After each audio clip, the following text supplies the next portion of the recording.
So the signs, I began talking with actually some friends and family and clients and so forth back in March.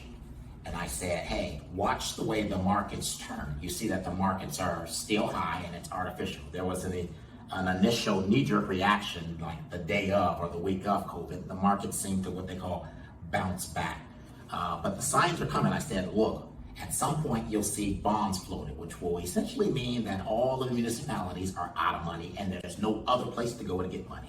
If a corporation, municipality, organization has to get money, they have a couple of choices. They can go to the bank like you or I, right? Or they can go to the marketplace where they can essentially sort of get free money, right? But the other part of the marketplace, which is kind of like going to the bank, is asking for loans vis-a-vis bonds. So you float bonds and then your taxpayers will pay for part of this, and then the investors will pay for part of this. But as you see bonds come onto the scene, the first sign is their very arrival. Like interest rates have been artificially held down for the last generation to effectively nothing.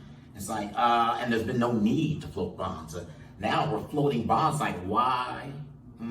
Why are we doing something that we haven't had to do in the last 20 years? That itself is one of the questions you have to ask yourself. When you look at food prices, when you look at the fact that there's shortages that are going on, there are farmers that are actually out of work. There are grocers that are doing exceedingly well in this environment, as they should and as we would expect. Any sign of a depression is people are always, as I said before, they're always going to eat, right? They're always going to do drugs. They'll anesthetize themselves to get away from this pain, right? So they'll do alcohol, they'll do legal drugs, illegal drugs, they'll do whatever they have to do, right? And I've said before that they'll always repopulate, just to relieve stress and do whatever. That's what humans do. So those industries won't suffer. But again, many other industries will. So they're talking about restaurants reopening, what's maybe having a service on the sidewalk. The same restaurant owners, though, are saying, I can't keep doing this. This looks great for kind of a soundbite in tonight's news. But that my restaurant is open is not the solve. I can't keep working at 20%, 25%, 10%. It's just not sustainable. And so many businesses across the country are working at those levels. They will collapse.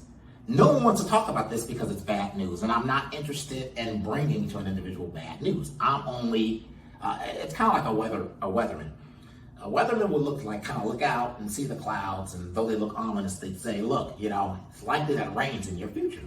And you don't want to hear about rain, but you have a choice as to whether or not you prepare. You can get your umbrella and your boots out, or you can just pretend that everything's going to be nice, rosy, and sunny and proceed on. But as you proceed on and the water begins to drop and you're not prepared, then of course you take a bath. And that's the way it is for the same thing with the economy. You can either get prepared using the news as information. It doesn't have a negative or positive. It just is, right? And so you can get prepared by looking at these signs. You see the price of food rising. You know that there are shortages. You see in certain places that people are in bread lines. You may not have stopped to ask yourself why you're so blessed in the process. It's like, why am I not in that bread line? Well, duh, you work in the food industry, right? Or you're on the front line. Maybe you work for a hospital or something like that that is an essential worker. You're so needed that you're not broke yet. But you could easily be in the other place of that person who is in the bread line. And by the way, those people in the bread lines were of service in our country and in industries and the not too distant past. They were teachers and they were preachers and they were doctors and lawyers and police and so on and so forth, right? All the same positions.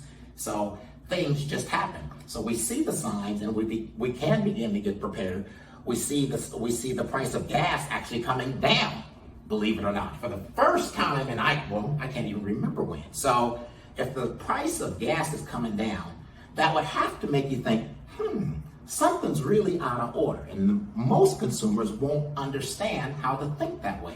But the price of oil has dropped off precipitously. And that ain't because of no electric cars, right? And it ain't because it's not because of the reasons that we think. It's mostly because the people are literally don't have a place to get up and go now. So they're not driving as much.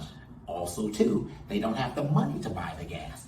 After the first cutoff from the EDD, or actually the federal part of the unemployment, I think Trump essentially on his own partially acted on the tertiary part of this relief package, meaning part of it came out. And that part was the the issuance of the $300 that used to be $600 of help to the, excuse me, to the states. And so now individuals, I said before, they're getting, say, for example, $350 from California, $600 from the government, you got $1,000 a week, and now that number is already clawed back $400 a week less. That all by itself, I said before, is rent. So you can already see the pullback in the economy just by individuals missing $1,600 a month. What's going to happen when the other $300 a month is gone at year end? So they'll be down to $300 a week, $350, whatever the number is. It's not a lot, but it's much harder to live on. So now you got maybe $1,400 a month, whereas before you had $4,000 per month. Well, wait till that part cuts off. When is that going to happen? Well, probably right around March. The EDD money should dry up because you get the money for about a year. And so after 1 year, you'll have nothing. And so then you'll begin to hear the screams. If a person has access to a 401k or any sort of a retirement thing, it will be used up. And they'll be screaming all the way, right? Because they know at the end of that rope, there's no more rope, right? And so these are the signs. So we see that we're all being crushed simply by not having money to do the things that we are so used to doing. Those are the signs in and of themselves.